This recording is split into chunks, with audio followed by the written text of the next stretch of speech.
fait chaud ici, dehors il fait bien froid. Alors, on n'a qu'un seul micro. Pour les questions, tout à l'heure, il y aura un micro-baladeur. Je vous remercie d'être nombreux aujourd'hui avec nous pour la conférence de Thomas Piketty autour de son ouvrage monumental Le Capital au XXIe siècle. Je remercie également, bien sûr, très vivement Thomas Piketty d'avoir accepté cette invitation autour de questions qui vont toucher essentiellement aux aspects, disons, aux implications philosophiques de cet ouvrage fondamental. Je remercie également et très vivement M. Colm, qui présidera cette séance, d'avoir bien accepté précisément cette présidence, et mon ami Emmanuel Picavet, mon complice dans cette circonstance, pour la mise en place de ce débat. Nous allons donc discuter, je pense essentiellement autour des, comme je le disais tout à l'heure, des implications philosophiques, des thèses et des analyses avancées par Thomas Piketty. Vous savez que ce livre a fait le tour du monde, qu'il y a des questions partout. Il était donc normal, et plus que normal, que nous puissions également parler ici à la Sorbonne. Je voudrais aussi vous indiquer sur les instances de la librairie Vrin qui se trouve ici juste à côté, que vous trouverez facilement ce livre dans cette librairie. J'en profite pour vous signaler également que vous y trouverez également la publicité qui porte sur les neurosciences cognitives, parce que la neuroéconomie, c'est pas complètement rapporté, la neuroéconomie, ça existe. On va parler de ça aujourd'hui, il n'en est pas question du tout chez la Piketty, mais la phase de neurosciences commence à avoir une dimension tout à fait exceptionnelle et par certains côtés inquiétante. Bon, c'est pas l'enjeu de notre débat. Voilà, après ces mots d'accueil, je cède la parole au président de séance, monsieur le professeur Colm.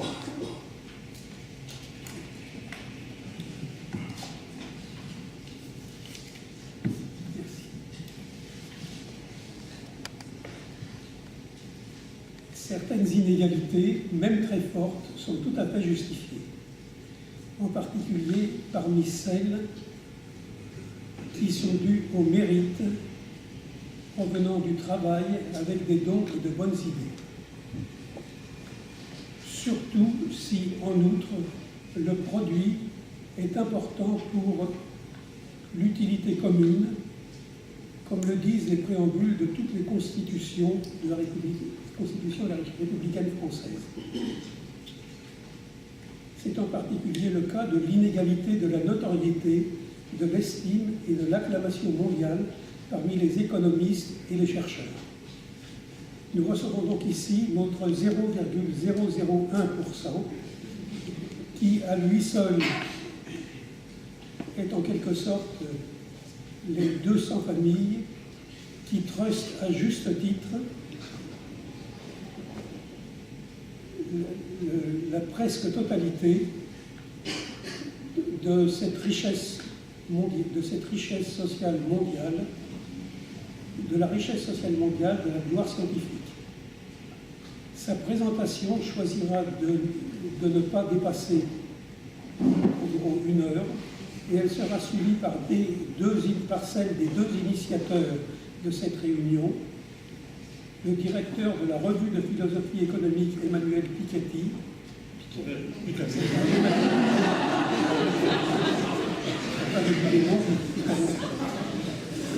donc le directeur de la revue de philosophie économique Emmanuel Picavet et Charles-Yves Zarka, professeur de philosophie à l'université Paris-Descartes, c'est-à-dire ici. Ensuite, les 99,999% restants pour poser quelques questions s'il en reste. Bon. Juste un mot, si vous permettez, Monsieur le Président, un mot. Écoutez, éteignez vos portables parce que pour permettre à la séance de se dérouler normalement. Merci. Bon, merci beaucoup Serge. Merci aux organisateurs de cette conférence. Moi, je suis très...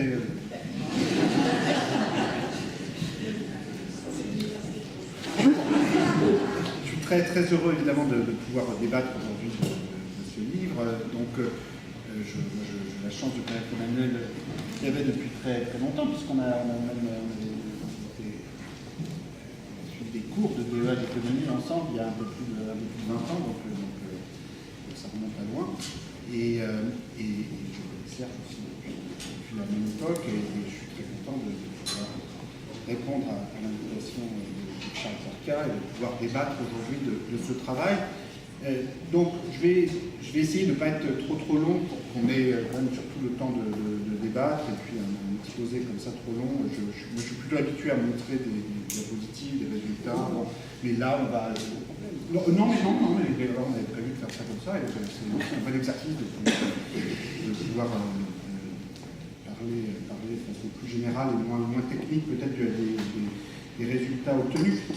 Donc ce livre, Le Capital au XXIe siècle, est un livre qui, de mon point de vue, est d'abord avant tout sur l'histoire des inégalités et des conflits économiques et politiques autour des inégalités. Donc pour moi, c'est plus un livre d'histoire que d'économie. Bon, après, les frontières entre les différentes sous-disciplines des sciences sociales sont, je pense, beaucoup plus poreuses que les uns et les autres cherchent parfois à prétendre, afin de bien se différencier les uns des autres, ce qui est souvent très confortable pour les uns comme pour les autres.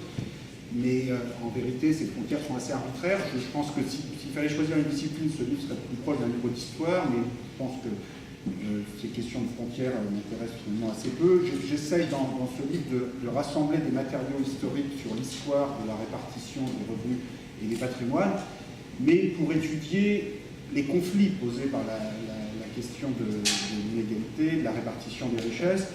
Donc j'essaye de montrer dans ce livre que l'histoire de la répartition des revenus et des patrimoines n'est pas simplement une histoire économique, il n'existe pas d'histoire simplement économique, c'est forcément en même temps une histoire profondément politique, sociale, culturelle, institutionnelle, qui met en jeu les représentations que se font les acteurs politiques, économiques, des inégalités, du fonctionnement de l'économie, autant que l'économie elle-même, qui de toute façon n'existe pas sans les institutions, les systèmes légaux, les politiques publiques, les appareils d'État, les structures collectives, permettant de donner chair aux institutions économiques. Et en retour, ces institutions et ces évolutions, parfois chaotiques, transforment les perceptions, les représentations des inégalités, qui elles-mêmes donneront lieu à de nouveaux développements institutionnels. Donc on a vraiment une histoire. Je crois qu'il serait vain de vouloir décomposer, de vouloir séparer de façon trop stricte les dimensions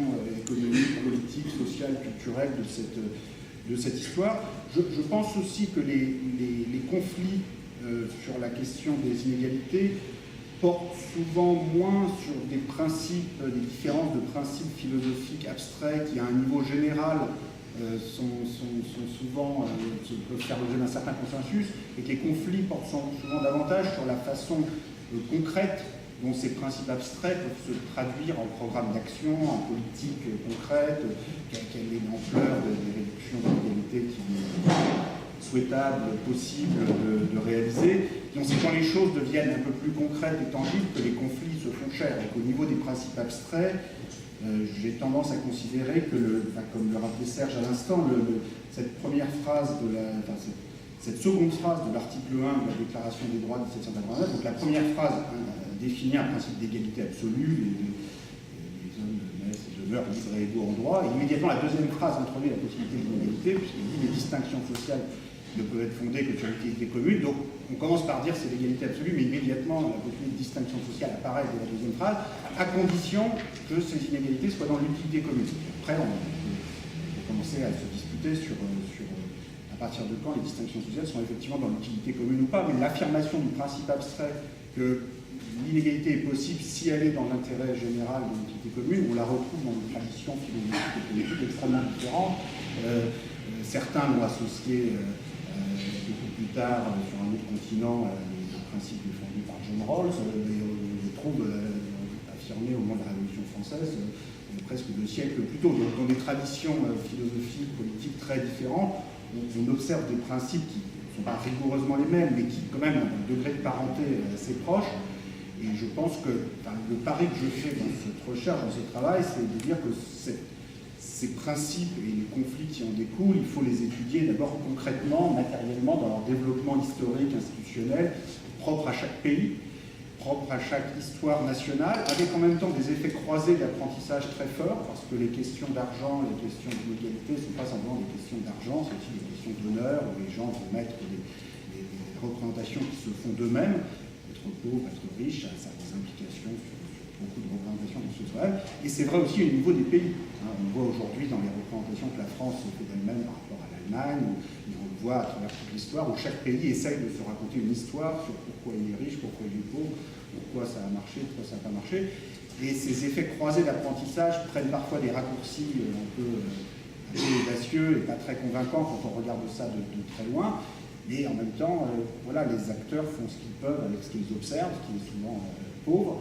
Et un des paris de ce type de recherche, c'est justement aussi d'essayer de favoriser des apprentissages collectifs et nationaux un peu plus riches, disons, et d'essayer d'aller au-delà du nationalisme intellectuel qui souvent caractérise ces débats où chaque pays défend son modèle national, plus ou moins méritocratique, plus ou moins égalitaire, sans parfois chercher à apprendre autant qu'on pourrait des autres expériences nationales. Donc le pari de ce livre, c'est d'abord d'essayer de présenter toute une série d'expériences nationales sur l'histoire des inégalités, des expériences nationales qui sont des histoires indissociablement économiques, politiques, culturelles. Je suis très marqué par le cas français, qui m'intéresse un tout petit peu plus que les autres, je crois parce qu'il est objectivement très intéressant, parce qu'on a une richesse de sources, et puis une richesse dans l'histoire politique française depuis la Révolution française, qui rend le cas français particulièrement intéressant. Une richesse de sources aussi, et je voudrais, avant d'avancer dans cette présentation, dire quelques mots quand même sur les principales sources que j'ai tenté de rassembler. J'utilise parfois dans le livre des matériaux issus des débats parlementaires, des sources littéraires sur la façon dont tel ou tel auteur représente les inégalités, mais avant tout, les sources que j'ai tenté de rassembler sont des sources qui portent sur les revenus, sur les patrimoines. Et de ce point de vue-là, le cas français est particulièrement intéressant parce que la Révolution française ne crée pas une société idéale, mais elle crée au moins un observatoire incomparable des patrimoines et des fortunes. Elle met en place, dès les années 1790, un système d'enregistrement des patrimoines extrêmement universel pour l'époque, puisqu'il concerne évidemment aussi bien les nobles que les aventuriers, sans distinction de classe, mais il concerne tous les patrimoines, terriens, immobiliers, financiers, professionnels. Tout le monde est concerné, c'est-à-dire que même si les taux d'imposition sur les transmissions patrimoniales sont très faibles tout au long du XIXe siècle jusqu'à la Première Guerre mondiale, 1 ou 2% d'imposition en indirect parents-enfants, donc l'impôt ne change pas grand-chose à la mécanique de transmission d'accumulation patrimoniale, mais au moins il laisse une trace, et d'ailleurs le but du législateur révolutionnaire, c'est aussi de protéger le droit de propriété, et donc pour cela d'enregistrer la transmission de propriété. Et ça permet d'étudier pour le chercheur, ça permet de remonter au XVIIIe siècle, les archives à la fin du XVIIIe siècle et du XIXe siècle, avec des archives successorales françaises qui sont sans doute les plus riches du monde sur longue période. Dans les autres pays, en particulier dans les pays anglo-saxons, il faut attendre un siècle de plus pour que le système d'enregistrement des successions de patrimoine atteigne le même degré d'universalité. Aux États-Unis, c'est 1916, la création d'un impôt fédéral sur les successions. Alors qu'en France, c'est 1780. Donc on a un gros siècle de plus, ce qui permet de mettre en perspective historique les chocs du XXe siècle. Dans le cas français, beaucoup mieux que sur les États-Unis, où commence en 1916. Et le Royaume-Uni, le système de transmission des biens est vraiment unifié, en particulier entre les biens terriens, les biens financiers et professionnels, que vers plutôt 1900, 1890, 1900, de la même façon que pour les États-Unis. On ne peut pas vraiment étudier le 19e siècle avec une source unique. Donc, ça, c'est le premier ensemble de sources qui est mobilisé dans ce travail, des sources successorales. qui, pour le cas français, ont notamment été collectés avec beaucoup de collègues, en particulier Gilles Castelvinet, Jean-Laurent Rosenthal. De façon générale, ce travail est issu d'un programme très collectif de collecte de données que je suis totalement incapable de mener tout seul. Donc après, les interprétations historiques, le schéma interprétatif que je propose dans le livre, et toutes les bêtises qui figurent dans le livre, n'engagent que moi, mais les données elles-mêmes, les collectes historiques sont issues d'un programme très collectif, en particulier sur les archives successorales françaises. Le second ensemble de sources important qui est utilisé dans ce livre concerne les revenus proprement dit. Donc les revenus, là c'est quelque chose de plus récent, l'imposition des revenus. L'imposition du patrimoine, ça commence, l'enregistrement du patrimoine, parce que l'imposition c'est toujours plus que l'imposition, c'est aussi une façon d'enregistrer l'activité économique, de définir des catégories juridiques et des catégories statistiques. Donc l'impôt, c'est aussi une façon pour la société de produire de l'information sur elle-même en définissant des catégories juridiques. Pour ce qui concerne les patrimoines, c'est très très ancien. Il y a une forme d'enregistrement de patrimoine depuis 10 ans, parce que l'enregistrement du droit de propriété, la dénomination de droit de propriété, c'est quelque chose d'essentiel pour le fonctionnement même des sociétés. L'imposition du revenu, c'est quelque chose de beaucoup plus récent. Donc en France, c'est la loi du 15 juillet 1914 qui crée l'impôt sur le revenu. Donc à quelques semaines de l'entrée en guerre, finalement, le Sénat accepte de voter l'impôt sur le revenu, non pas pour trouver des ressources pour construire des écoles, mais pour trouver des ressources pour aller en guerre contre l'Allemagne. Donc c'est un peu triste comme histoire, l'histoire française de l'impôt sur le revenu en particulier, mais c'est comme ça. Et puis ensuite, l'impôt sur le revenu sera utilisé pour toutes sortes d'autres choses, mais au départ, c'est la guerre qui débloque sa création. D'autres pays l'ont créé de façon plus spécifique. Aux États-Unis, c'est 1913. Au Royaume-Uni, il y a un impôt sur le revenu dès le milieu du XIXe siècle qui devient progressiste en 1908. Certains pays d'Europe du Nord l'ont créé un peu avant, le Japon aussi en 1886, mais pour résumer, en général, c'est entre 1900 et 1920 que se met en place l'impôt sur le revenu, et donc ça fournit une source aussi importante dans l'étude de mon livre, puisque, à nouveau, l'impôt, c'est pas simplement l'impôt, c'est une façon de créer des catégories juridiques statistiques. Donc au XIXe siècle, quand il n'y a pas d'impôt sur le revenu, en France, vous avez d'autres types de contributions directes qui tiennent lieu, par exemple contribution des portes et fenêtres. Donc vous avez toutes sortes de statistiques merveilleuses sur le nombre de portes et fenêtres par département et le nombre d'habitations avec 2 portes, 2 fenêtres, inversement, ce qui est tout à fait possible, et sans doute trop peu exploité d'ailleurs, mais c'est quand même moins intéressant que le revenu. En tout cas, c'est un critère universel des ressources économiques disponibles pour chacun, de la capacité de chacun à contribuer aux biens publics et aux charges communes. Donc, tout ça pour dire que les sources que j'utilise sont elles-mêmes produites par un certain système institutionnel, un système d'imposition, en particulier tout ce qui concerne le patrimoine, pour lequel on peut remonter dans un certain nombre de cas au XVIIIe siècle, et pour les revenus en général, on ne peut pas remonter beaucoup avant 1900 ou 1900. Donc ça c'était pour décrire rapidement les principales sources que je utilise dans ce travail, étant entendu qu'ensuite, pour interpréter les évolutions observées et essayer de faire vivre ces évolutions, le livre, je dirais, fait feu de tout bois, c'est-à-dire que je fais appel à l'histoire politique, à l'histoire militaire, à l'histoire institutionnelle, simplement parce que les courbes obtenues font apparaître des ruptures politiques au grand jour, la Première Guerre mondiale, la Deuxième Guerre mondiale, la crise des années 30, toutes les grandes ruptures politiques de l'histoire de France ou de l'histoire de différents pays sont des dates marquantes immédiatement dès qu'on observe, dès qu'on prend ces matériaux dans la longue durée, en particulier sur le XXe siècle.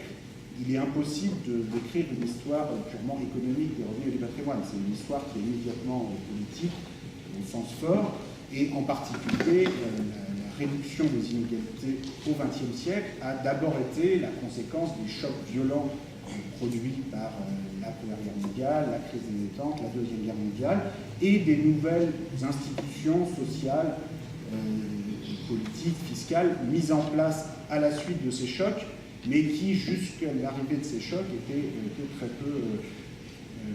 peu acceptées, c'est le moins qu'on puisse dire, par les élites aux commandes. En particulier, le cas français de ce point de vue-là est très, très intéressant, puisque on a jusqu'en 1914 donc un refus de l'impôt sur le revenu, de façon générale un refus de la progressivité fiscale, encore plus fort qu'ailleurs. C'est assez intéressant, je pense, de voir le bouleversement complet qu'entraînent les guerres mondiales Et la révolution bolchevique, évidemment, dans ses perceptions de l'inégalité et de la redistribution. En France, c'est au début des années 20, c'est le bloc national, donc une des chambres les plus à droite de l'histoire de la République, qui finit par adopter l'impôt sur le revenu très progressif, avec un taux supérieur de 60% sur le revenu.